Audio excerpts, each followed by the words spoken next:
स्वागत है आप लोग का अपना चैनल मैथ मैजिक। तो चलिए हम लोग स्टार्ट किए थे प्लेटफार्म का वॉल्यूम 4 जो कि सेट 1 और सेट 2 हम लोग कंप्लीट कर लिए। आज करने वाले हैं सेट 3। हर रोज़ 2 आप लोग को सेट मिलेगा। आप लोग तैयारी को एकदम कंटिन्यू किए रहिए, ठीक है। हम प्रतिदिन कोशिश करते हैं कि आप लोग को 2 सेट प्रोवाइड करा दें, ठीक है। तो चलिए आज तीसरा सेट स्टार्ट करने वाले हैं। और आज टेस्ट सेट स्टार्ट करने से पहले इतना बात कर दें कि अब चैनल के साथ जुड़िए, चैनल को सब्सक्राइब कर लीजिए और बेल आइकन को प्रेस कर लीजिए ताकि आपके पास हर नोटिफिकेशन समय से पहुंचे। और जो लोग अभी तक नहीं जुड़े हैं तो अपने दोस्त के पास इसको लिंक को शेयर कर दीजिए, ठीक ना। और इससे अपने तैयारी को देखिए कि हम कितना कर पा रहे हैं, ठीक है। चलिए तो पहला क्वेश्चन स्टार्ट कर रहे हैं। पहला क्वेश्चन कर रहे हैं कि ध्वनि की चाल माध्यम के किन गुणों पर निर्भर करती है। तो इसका आंसर हो जाएगा कि माध्यम की प्रकृति और तापमान दोनों पर निर्भर करती है, ठीक है।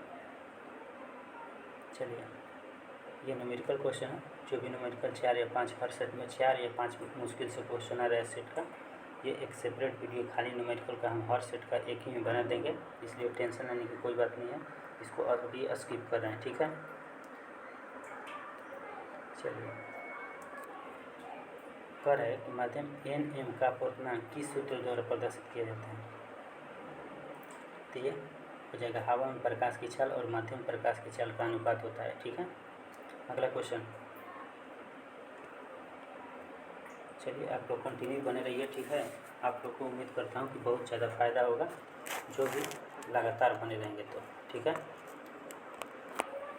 यदि किसी गोलीय दर्पण द्वारा निर्मित प्रतिबिंब आभासी है तो आवर्धन का मान ज्ञात कीजिए। तो आवर्धन का मान यहाँ पर क्या हो जाएगा, धनात्मक हो जाएगा, ठीक है। चलिए अगला क्वेश्चन। अगला देखिए न्यूमेरिकल है, इसको स्किप कर रहे हैं। अगला देख लेते हैं। कह रहा है कि रुद्र सागर झील किस राज्य में स्थित है। तो रुद्र सागर कहाँ स्थित है, ये त्रिपुरा में स्थित है, ठीक है। ऑप्शन नंबर ए, ठीक है। अगला क्वेश्चन। द अर्नाकी the relentless rise of the East India company नामक पुस्तक कौन लिखा है, ये बताना है।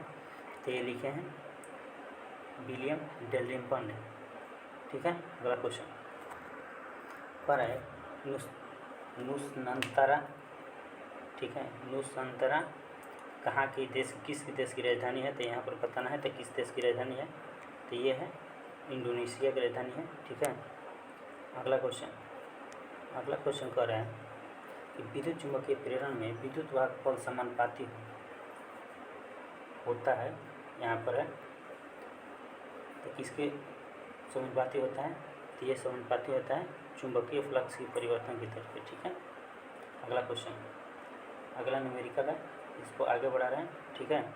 चलिए घूर्णन द्वारा किया गया कार्य होता है। तो घूर्णन द्वारा किया गया कार्य हमेशा क्या होता है, शून्य होता है। अगला क्वेश्चन। नियासिन का एक रूप है, किसका रूप है। तो ये विटामिन B3 का रूप है। चलिए अगला क्वेश्चन। नुकीले पतले सिरों वाली एक लंबी कोशिका कहलाती है। तो ये कौन सी कोशिका है, द्विध्रुवक, ठीक है। अगला क्वेश्चन। आप लोग तैयारी को बढ़िया से देखिए, इसमें टेस्ट को लगाइए कि आप लोग कितना कर पा रहे हैं, कितना करने की और ज़रूरत है। ये 25 सेट यहाँ से चलेगा। 25 सेट के बाद फिर इसके जहाँ सर का जो है TCS आधारित उसको भी चलाएँगे, ठीक है। इसलिए आप लोग चैनल के साथ जल्द से जल्द जुड़िए, ठीक है। चलिए अगला क्वेश्चन कर रहा है कि एक उत्तल लेंस जिसकी फोकस दूरी f है। तो फोकस दूरी f है, एक प्रतिबिंब 1/n गुना किसी वस्तु का लेंस से दूरी बताना है। तो यहाँ पर दूरी क्या हो जाएगा, n+1 हो जाएगा। अगला क्वेश्चन कह रहा है कि निम्न में से किसने 712 ईस्वी में भारत पर आक्रमण किए। तो 712 में भारत पर आक्रमण करने वाला कौन था, मोहम्मद बिन कासिम था, ठीक है। चलिए अगला क्वेश्चन कह रहा है कि निम्न में से किस राज्य के साथ बांग्लादेश अपनी सीमा साझा नहीं करता है। तो किसके साथ नहीं करेगा, देखिए असम के साथ करेगा, त्रिपुरा मेघालय के साथ करेगा, लेकिन नागालैंड उस साइड है इसलिए उसको नहीं करेगा। तो यहाँ पर आंसर क्या हो गया, नागालैंड हो जाएगा, ठीक है।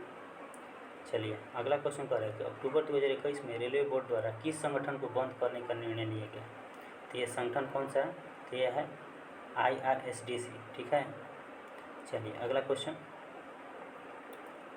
कह रहा है कि पौधे के किस भाग से हमें कॉफ़ी मिलती है। तो पौधे के किस भाग से कॉफ़ी मिलती है आप लोग अच्छे तरह से जानते हैं कि ये मिलती है उसके फल जो होते हैं उसी से। तो यहाँ पर क्या हो जाएगा,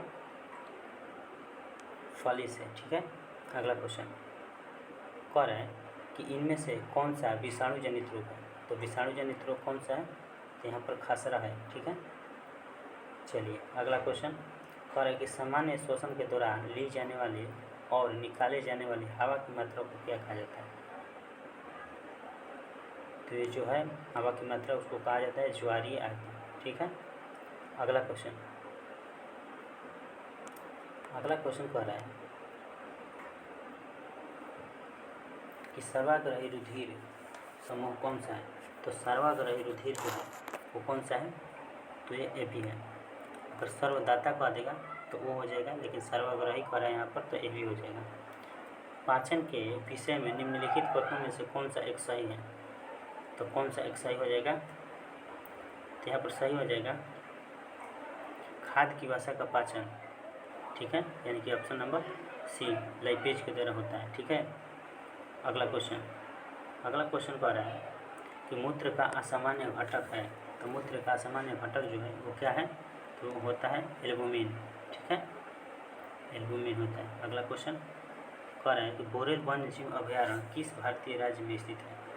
तो जो बोरेल है वो कहाँ पर स्थित है, तो आप लोग अच्छी तरह से जानते हैं कि असम में स्थित है। ठीक है, बहुत बढ़िया क्वेश्चन है इसमें। ठीक है, अगला क्वेश्चन कह रहा है कि पराम्बिकुलम राष्ट्रीय उद्यान कहाँ स्थित है। तो पराम्बिकुलम राष्ट्रीय उद्यान कहाँ स्थित है, तो ये केरल में स्थित है। ठीक है, अगला क्वेश्चन कह रहा है कि 2002 में किस संविधान संशोधन द्वारा शिक्षा को मूल अधिकारों में शामिल किया गया। तो शिक्षा को मूल अधिकार में शामिल किया गया 86वें संविधान संशोधन के द्वारा। ठीक है, चलिए अगला क्वेश्चन कह रहा है, कि किसी तत्व के परमाणु क्रमांक नाभिक में मौजूद डैश की संख्या के बराबर होते हैं। किसके बराबर होते हैं, तो ये बराबर होते हैं प्रोटॉन की संख्या के बराबर होते हैं। ठीक है, अगला क्वेश्चन कह रहा है कि हाइड्रा उत्सर्जित पदार्थ है। हाइड्रा उत्सर्जित पदार्थ है किसका, तो ये है अमोनिया का। ठीक है, यहाँ पर अमोनिया का। चलिए अगला क्वेश्चन कह रहा है कि परमाणु क्रमांक 10, 18, 36, 54 वाले तत्व हैं। तो कौन से तत्व हैं यहाँ पर ये बताना है। तो ये कौन सा तत्व हो जाएंगे, ये अक्रिय तत्व हो जाएंगे।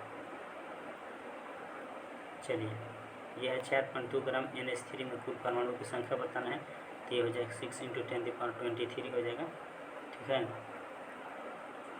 चलिए और कह रहा है कि रेत और चीनी का मिश्रण बताना है कि कौन सा किसका उदाहरण है। तो कौन सा हो जाएगा, रेत का मतलब बालू है।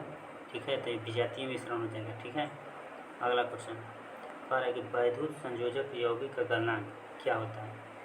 यहाँ पर बताना है कि वैद्युत संयोजक यौगिक का गलनांक जो होता है अधिक होता है।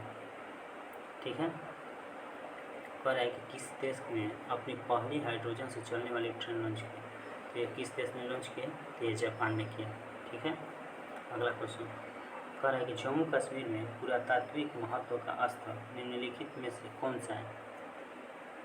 जैसे जम्मू कश्मीर की बात है तो यहाँ पर बुर्ज होम हो जाएगा, क्योंकि यहाँ पर पुरातात्विक विभाग की बात कर रहा है। यहाँ पर कुत्ते के साथ क्या मालिक को दफनाया जाता था। ठीक है, चलिए कह रहा है कि किस देश में आयोजित 73वें स्ट्रेंजा मेमोरियल बॉक्सिंग टूर्नामेंट में 2 भारतीय महिला मुक्केबाज ने स्वर्ण पदक जीता है।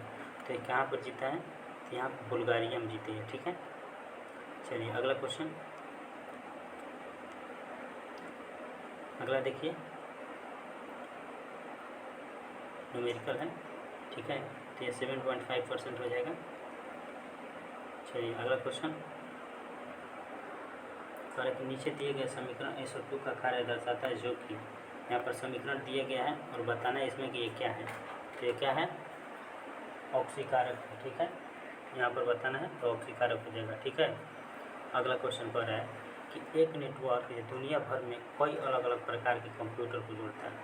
तो क्या होगा, तो जैसे ही कंप्यूटर को जोड़ने वाला है तो क्या जोड़ेगा, इंटरनेट है। ठीक है, चलिए कह रहा है कि अणुशक्ति विद्युत निगम लिमिटेड भारत के परमाणु ऊर्जा निगम एवं डैश का एक संयुक्त उद्यम है।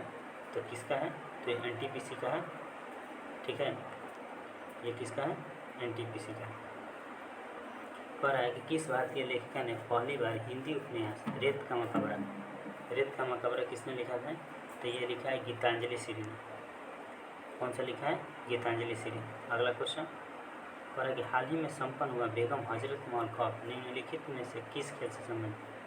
तो बेगम हजरत महल कप का संबंध आप लोग जानते हैं कि किस खेल से है? तो ये फुटबॉल खेल से है। चलिए अगला क्वेश्चन कह रहा है कि 5 फरवरी 2022 को प्रधानमंत्री नरेंद्र मोदी ने निम्नलिखित में से किस शहर में संत रामानुजाचार्य की 216 फीट प्रतिमा का अनावरण किया?